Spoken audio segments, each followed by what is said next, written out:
Yung harapan niya is maganda talaga. Plus, tignan niyo sa street na to, oh. And guys, tignan niyo ang tahimik ng paligid, oh. Mabango naman so far yung room. Yun nga lang, hindi siya yung amusyano lang yung style lang. So, ito yung isa ng mga nakita ko na malapit at mura. Malaki yung bed, makakagulong-gulong ako dyan. Pero alam mo yung... Hello guys! I'm back again with another video, and guys, sa video na to ay papakita ko sa inyo ang ating pinaka-budget hotel na tinuluyan dito sa Singapore. And guys, tinuluyan kasi itong video na to ay film ko right after ko mag-check-in dito sa Aliwal Park Hotel. Na guys, napakaganda ng location and napakamura, and para kung sa mga budget traveler like you, kung ikaw ang nanonood na budget traveler at hindi ka average budget traveler or high budget traveler, perfect para sa inyo to. So guys, ito po ay binuko via Klook. Uunahan ko na kayo. So yung link nasa description, i-check nyo na lang doon kung magkano and sa desired dates nyo. So guys, tara na, itutour ko na kayo dito sa Aliwal Park Hotel na napakalapit sa Haji Lane, Sultan Mosque at sa Bugis Street. Let's go! Okay, ayan guys, ang Aliwal Park Hotel. O diba? Guys, maganda na rin siya guys. And yung harapan niya is maganda talaga. Plus, tignan niyo yung sa street na to, oh, road. And ayun, doon sa side na yun, nakikita niyo yung bus na yun. Doon guys, yung bus station na sinasakyan ko para mas madali makapunta sa mga lugar na ating pwedeng puntahan. Basta mag-search lang kayo sa Google Maps. And guys, tignan niyo ang tahimik ng paligid, oh. Tapos ngayon, isipapakita ko sa inyo itong front desk and reception area. Ayan. And guys, sa reception area, ayan si ate. And dito, yan, meron kayong pwedeng tambayan dito if ever na maghihintay kayo for check-in. May mga upuan dyan. At dito sa area nito, merong fridge. Ayan, cash only. So, yung soft drinks nila is 1.20 SGD at yung mineral water nila is 1 SGD. So, dito sa side na to, merong mga place na pwede kayong tambayan. Grabe, Christmas sa Christmas. Plus, ayan, may CCTV dyan. Oh, wow! And dito guys, sa side na to, may elevator. At yan yung elevator papanik sa itaas. Okay? So ngayon, let's proceed sa room tour. So ngayon guys, is mag-room tour na tayo dito sa ating hotel na napili, which is ang Aliwal Park Hotel. So guys, disclaimer, ito nga palang hotel na to is hindi ito yung kumpara ng mga aking mga natutuluyang hotel before, okay? So huwag niyong taasan yung expectation nyo kasi nilinaw ko naman mismo sa intro ko na ito ay considered as 2-star hotel or baka nga 1-star hotel, hindi ko alam kasi hindi siya kasing modern ng mga iba nating hotel na fini-feature. Okay? So ngayon, magsimula na tayo dito sa ating hotel room. So ito yung itsura ng pintuan. Like, pagpasok mo ng pinto is ito ang bubungad sa inyo. Di ba usually kapag meron tayong sinasabing open cabinet, talagang parang maganda, ganun and whatsoever. Pero ito guys, ayan, tingnan nyo, parang sinaunang style. So ito, meron ganyang bakal, tapos ito yung hanger. Then tingnan nyo naman yung hanger niya, iba-iba. Merong kahoy, merong green, tapos merong blue. So yun guys, ang itsura dito. Plus, ito yung hotel door, yung room door ko. So guys, ayan, makikita nyo. Meron ditong silipan, ayan, makikita din naman dyan na merong butas. Plus dito guys is meron dito nga nakalagay kung do not disturb o ipapa-makeup mo yung room mo. Merong ganyan dyan. And guys, alam nyo, meron din sila ditong lock na ganyan. Kumbaga, for me, hindi yung tulad ng mga ibang hotel na natutuluyan natin na talagang modern talaga yung door. Kasi di ba minsan keycard and whatsoever. Pero dito, ayan guys, as you can see, nakasusi talaga tayo. Yung susi na literal. So, ganyan.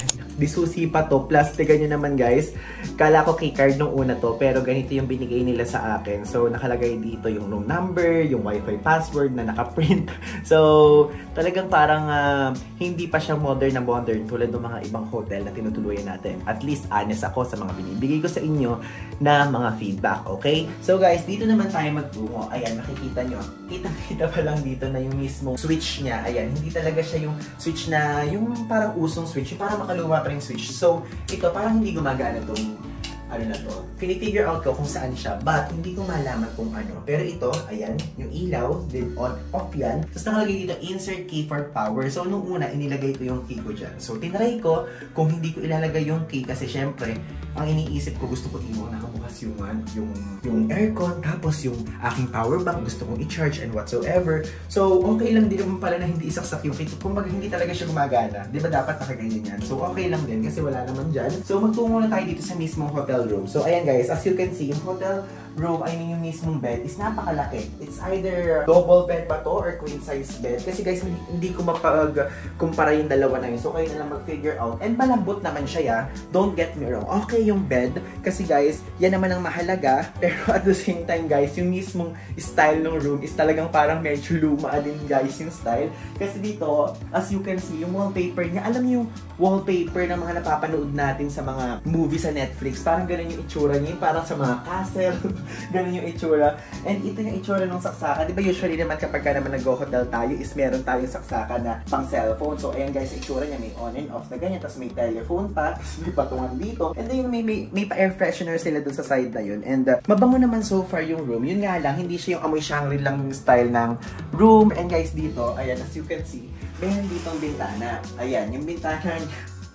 Tingnan nyo naman yung pintura guys, hindi yung talagang pulidong-pulidong pintura. Pero alam nyo, ito to be honest, kapag ka magpupunta kayo ng Singapore, is kapag ka may bintana yung hotel room nyo, is okay na yun. Kasi alam nyo, simula kasi nung nag-Vietnam ako before, nung walang bintana, parang nakaka-suffocate or parang meron ako na-feel na parang something off sa vibe. But after nun, is sinabi ko ganun, gusto ko nang merong bintana yung mga hotel room ko. Parang mas nakakahinga kasi ako kahit may bintana na hindi ko din naman binubuksan. Parang ganun lang yung vibe. So, ayun guys, naghanap ako ng hotel room na mura na may bintana at ito nga yung nakita ko. Kasi share ko lang sa inyo, ito pong pagbubook dito sa ating hotel room na to, mismo hotel na to is last minute. Talagang last minute talaga yung booking kasi kino-consider ko yung mga factors na itatry ko ba mag-hostel para if ever na merong mga viewers ko na gustong mag-hostel, yung parang bunk bed and whatsoever. Kaya lang, ang kinonsider ko din ito guys, itong maleta ko na napakalaki. Ang laki guys ng maleta ko na to, parang 32 to 40 kilos yung maximum nito, pero ito ata parang 30 or something kilos yan. Tapos meron pa akong bag, tapos meron pa akong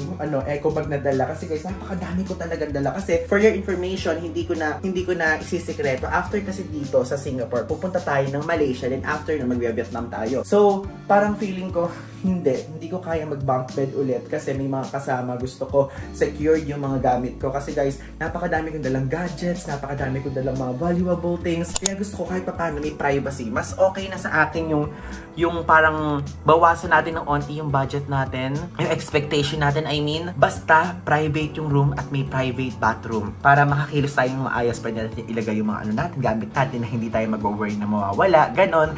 And number 2 guys is dito kasi sa hotel na to is napakalapit dito ng Haji Lane, Little India, Lavender, at napakalapit din dito ng Sultan Mosque or Arab Street. Yun guys kasi mga hindi ko napuntahan before kasi meron akong playlist ng Singapore. So ito, i-play niyo yan. Lahat yan guys is very detailed din yung vlog ko dyan. Napakadami na nood at yung mga iba pang nakapanood yan is nakasalubong ko pa sa airport kanina. And ang gusto ko kasi ngayon dito sa trip ko na to, kahit saglit lang ako dito, is i-document at i-vlog ko naman yung mga hindi ko napuntahan. Kaya guys, naghanap ako ng hotel na malapit dito sa mga target ko, which is itong mga sinabi ko na to. So, ito yung isa sa mga nakita ko na malapit at mura. And nakuha ko nga pala to sa halagang 5,889 pesos. So, 2 nights na yon and good for 2 packs yun. So, if ever, mag-divide na lang kayong dalawa ng kasama mo, ng jowa mo, ng travel buddy mo, and whatsoever, and then, masosolo nyo pa to. So, guys, ayan, ito, aside from dyan sa mismong bed, may kasama tong aircon. Ayan, malamig yung aircon guys. Kaya lang, to be honest, hindi siya yung malamig na malamig tulad ng mga ibang aircon na ating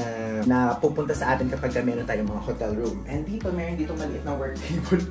Alam mo yung parang working table siya na parang binili ko lang dito sa Shopee. Ganun guys, yung quality niya. And meron dito meron dito pakuluan ng tubig, meron dalawang free water. And sabi naman ni ate na nasa reception is refillable naman daw yan everyday. Meron silang pa coffee, may pa cup, tapos ito yung pa toiletries nila na hindi ko alam kung ano yan. I mean, siguro shampoo yan and whatsoever. Tapos ito yung sabon. Tapos meron itong toothpaste and dental kit. Okay? So, inuulit ko, ayan yung itsura ng bed. Ayan, as you can see. Malaki yung bed, makakagulong-gulong ako dyan. Pero alam mo yung vibe na ginigive sa akin ito. Yung parang kapag pinatay ko yung ilaw, matatakot ako. Ganong klaseng hotel room.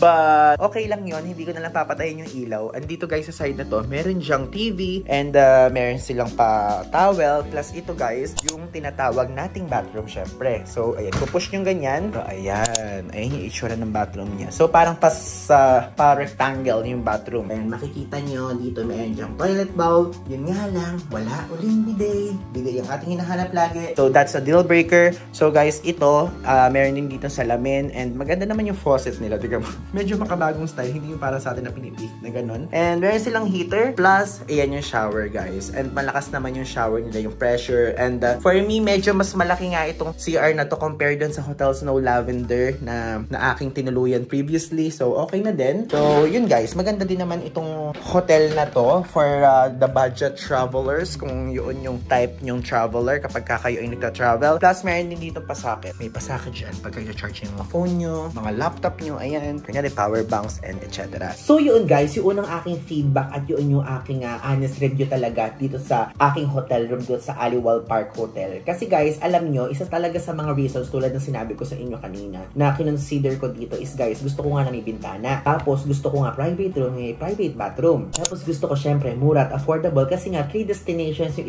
i-hit natin sa isang sunod-sunod na trip. Actually, 4 nga kasama yung Iloilo. Nakita nyo, ito pa yung suot ko na yun. So, parang itong damit na to ay parang 24 hours kung suot. Ayoko namang magpalit ng damit kapag hindi ako naliligo. So, ngayon after ng video na to, maliligo na ako para makapagpalit na ako tuloy-tuloy kasi after nito is pupuntahan na natin yung mga gusto nating puntahan kasi technically parang 2 days lang tayo dito sa Singapore dahil yung ika-3rd day natin pupunta na tayo sa Kuala Lumpur. So guys, yun, kapag kayo ang target nyo talaga is maganda yung paligid, medyo maingay. I mean, hindi maingay na talagang maingay pero yung medyo lively yung paligid. Isa to sa best option. Mura siya, yun nga, private nga, tapos malapit siya sa Haji Lane, malapit siya sa Sultan Mosque, malapit siya sa Bugis, and medyo malapit din siya sa Lavender MRT station. And guys, alam nyo, ito ay nabuko ulit siya sa Klook. So, ang halaga niya is 5,889 pesos. So, kayo na lang mag-divide into 2 kung magkano ko siya nakuha into 2 nights. And pwede nyo din siya divide ulit into 2 kasi good for 2 packs yun. So, guys, if ever kung ibubook nyo to, i-click nyo lang yung link sa ibaba and use my code PaulIvan5 off para magkaroon kayo ng extra 5% of discount sa lahat ng i-avail nyo sa Klook Mapa hotels and activities. So, for me, i-recommend ko to sa inyo kung kayo po ay budget traveler at kung yung mga needs na parang kinakailangan yung magtipid, isa to sa best option. Kasi I'm not against, but parang for me kasi mas okay talaga pag private pag private or solo room compare sa may mga kasama ka para lang safe, wala kang iniisip kapag ka madaming dala. I mean, madami kang dalang mga valuable things, di ba? And ito, maganda din naman yung paligid tulad ng sinabi ko sa inyo. And after nitong aking clip na to is i-share ko sa inyo kung ano yung makikita sa paligid. Kasi napakadaming magagandang mga restaurants and napakadaming mga establishments na paligid itong Aliwal Park Hotel. Okay? Hello guys! So ngayon po ay mag-check out na tayo dito sa Aliwal Park Hotel. At ngayon gusto ko lang sabihin sa inyo ang aking quick review, hotel review dito sa aking tinuluyan. So guys, sa aking opinion, sa aking honest opinion, ay ito pong hotel na to ay isasuggest ko if ever na kayo po ay budget traveler. Like, ako kasi during this period is medyo may pagka-budget traveler ako compared sa mga previous travels ko kasi I will hit 2 countries, actually 3. Pero yung 2 kasi, yun yung gastos ko. Then yung pangatlo kasi, ano siya, invitation sa akin yun. So, yung 2 countries na yun. So, kinompress ko yung aking budget for that trip, for this trip. So, ngayon, ito yung pinili ko, itong Aliwal Park Hotel due to many reasons. Number 1 is yung budget. Number 2 is yung target ko talaga kasing lugar is Haji Lane, Sultan Mosque, tapos Bugis Street. At number 3 is napakalapit nito guys doon sa ating pupuntahan ngayon, which is yung pick-up pick-up location ng ating sasakyan na bus from Singapore to Kuala Lumpur. And guys, ito po ay nagustuhan kong hotel kasi malamig naman yung aircon niya. Wala naman ako naririnig na kung ano-ano. Hindi naman siya nakakatakot. Yun nga lang, as you can see guys, is yung parang outdated na talaga yung mismong vibe o yung mismong design niya. But kahit ganon, isasuggest ko siya kasi hindi naman nagva-vary yun kung hindi ka mapili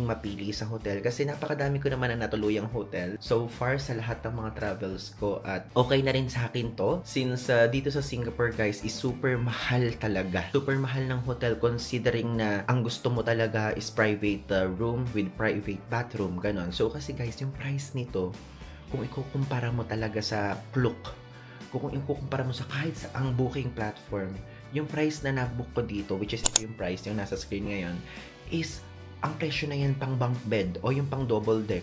So, dito nakuha ko siya na malapit pa sa mga destinations na gusto ko, na may aircon, na walking distance lang sa Lavender Station, walking distance lang sa bus station na sinasakyan ko, sa murang halaga. Kaya guys, yun, okay, I highly recommend this sa mga budget traveler. Pero kapag ka sa average to high maintenance na traveler, is hindi ko po ito nire-recommend kasi hindi maganda sa mata. I mean, hindi siya appealing to the eye, yung mismong design niya. So, medyo outdated. At the same time is yung room layout, baka hindi nyo magustuhan. But, medyo madumi na kasi. Pero sige, papakita ko na nga since ayos naman na ako.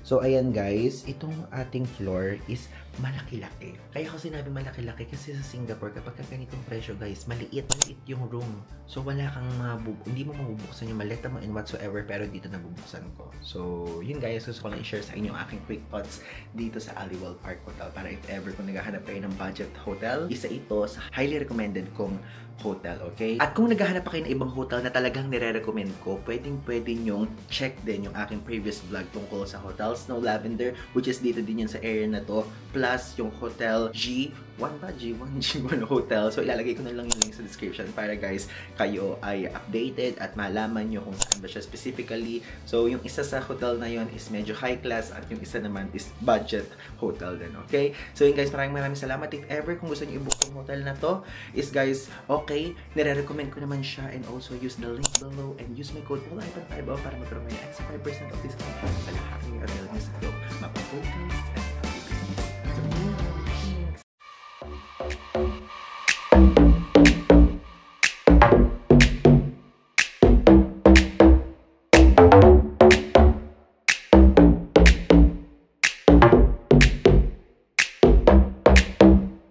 thanks!